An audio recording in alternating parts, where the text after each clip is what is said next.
Okay, let's look at horizontal translations of the absolute value parent function. When we say horizontal translation, we are talking about shifting the graph to the left or to the right.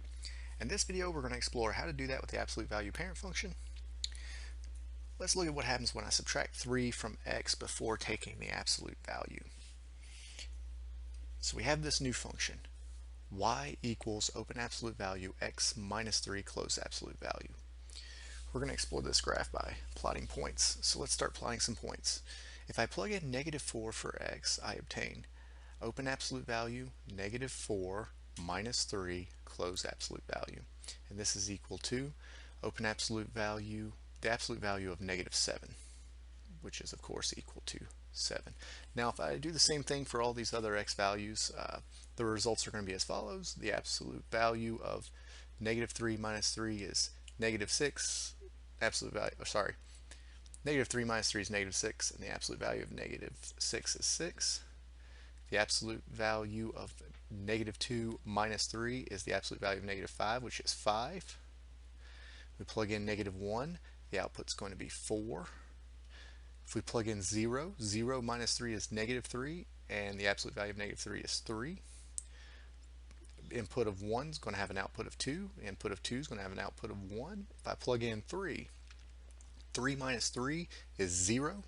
The absolute value of 0 is 0. And the output here will be 1. So let's plot these points. So at -4, I have +7. At -3, I'm going to have 6. At x is -2, y is going to be 5.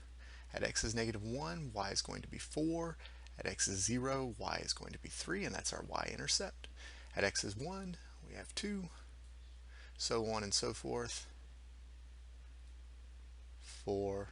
And using our imagination, we'll know that when x is 5, the absolute value of x minus 3 will be 2. All right, so we have graphed this function. Almost got a straight line there, not quite. So pause the video if you need to and describe how we just transformed the parent function.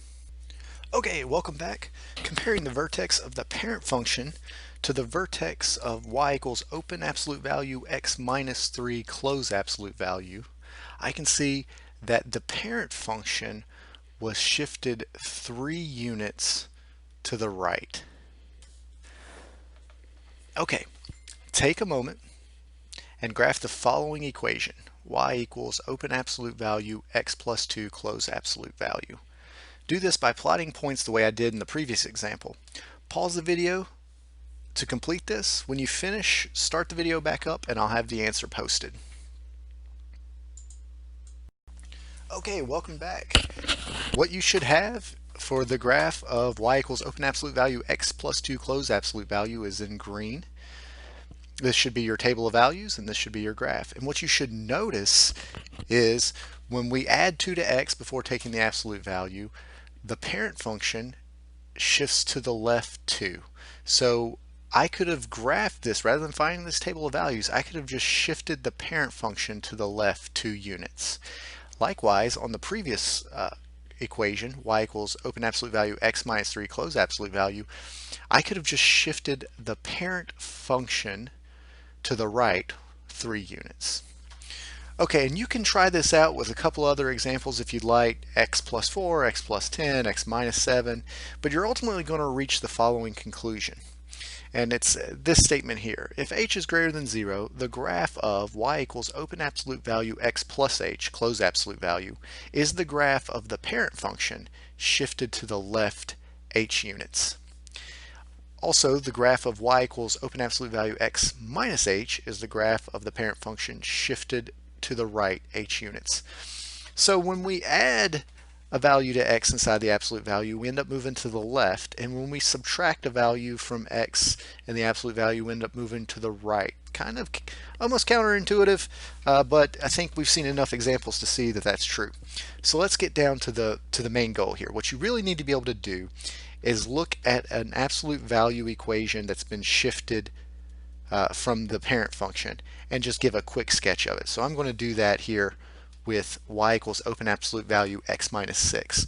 So I have x minus 6, so I'm in this statement, y equals x minus h, so it tells me I'm going to shift 6 units to the right. So over here, just approximately 1, 2, 3, 4, 5, 6.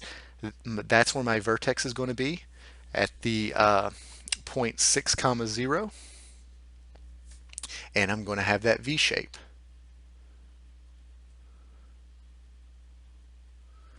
And that's it.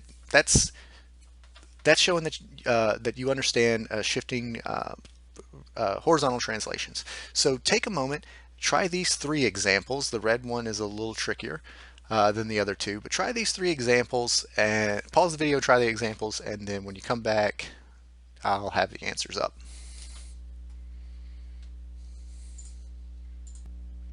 Okay, here's the 3 answers as promised.